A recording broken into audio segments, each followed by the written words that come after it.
GH worst experience part 3ல நான் என்னோட labour ward experience தான் சொல்ல போகிறேன்.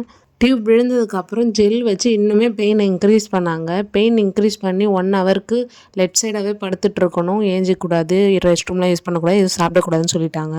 எனக்கு 1/2 ஹவர்லேயே ரொம்ப பெயின் வந்துடுச்சு. இருந்தாலுமே அவங்க 1 ஹவர் வெயிட் பண்ண சொன்னாங்க. எப்படி இருந்தாலும் இப்போ போனாலும் திட்டுவாங்கன்றதுக்காகவே வலி அடக்கிட்டு 1 ஹவர் வெயிட் பண்ணிட்டு இருந்தேன். அப்புறம் கொஞ்சம் நேரம் கழிச்சு போய் கேட்டதுக்கு அவங்க இன்னும் 1/2 ஹவர் வெயிட் பண்ணு, 1/2 ஹவர் வெயிட் பண்ணுன்ட்டு நேரத்தை தட்டி கழிச்சிட்டே தான் இருந்தாங்க. அதுக்கப்புறம் ரொம்ப முடியல, அவன் ரெஸ்ட் ரூம் போகணுன்றா அப்படின்னு சொன்னதுக்கு அப்புறம் தான் போய் பெட்லேயே படுக்க சொன்னாங்க.